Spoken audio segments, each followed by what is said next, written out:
we're going to work on becoming more self-aware of our emotions on the court. So you'll see at the back I've put 3 cones out, red, orange and green. So if you feel positive after a point, you will go to the green cone. And if you feel negative, you go to the red. If you're not bothered, then you go to the orange cone. Okay, and then we'll work on correcting through positive affirmations, so talking positively to yourself, and also your posture. Okay, so I'm very aware that occasionally you'll say to yourself, I can't do this. And you're affirming the fact that you can't do this, and then it's going to make it really difficult to be able to do it. And a lot about your technique in your game is just relaxing, and then that's going to relax your grip. You're going to be able to move more fluidly.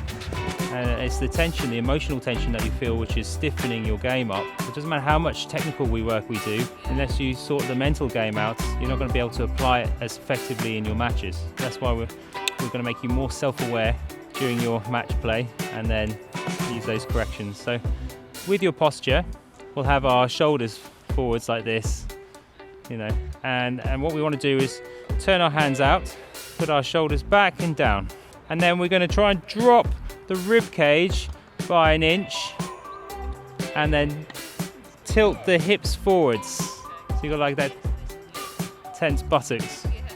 Yeah, and you'll notice you've got your chest out now, your shoulders are back, and now if you just relax your arms, then you have more of a presence about you as you're walking around the court. You look confident, as opposed to walking around like this. You are now walking with your chest up, your chin up, you're standing tall.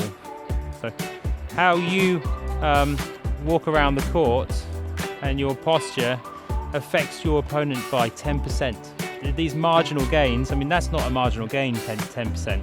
It's quite a lot. So to be able to negatively impact your opponent like that is going to be a very effective use of something that you can do without really trying too hard. So you need to play that mental game as well as the physical game in tennis to win matches. Most matches are won or lost before you even go on the court. How you're telling yourself you're going to play that day. Yeah, so we have to put all these pieces together to become a complete player. We're going to go to the cone after each point. And after you've gone to the cone, you're going to go to the orange cone in the middle, and you're going to tell yourself a positive affirmation. You can say it to yourself just in your head if you prefer. The more dramatic you can be with it, the more effective it's going to be. So if you can say it out loud, that's better than saying it in your head.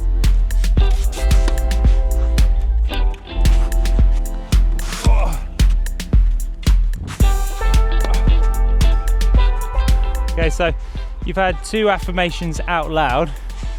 First one was, there's no way I can get that ball. And the second one was, that was a good start, sarcastically. It's really hard to swap those over for positive ones.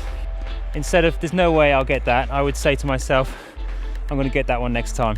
And instead of that was a good start, you would say, okay, I'm warmed up now. Just switch it over. Hopefully you're now more self-aware of how you feel after each point. So just keep these affirmations simple. You can cycle through maybe 4 or 5 different ones.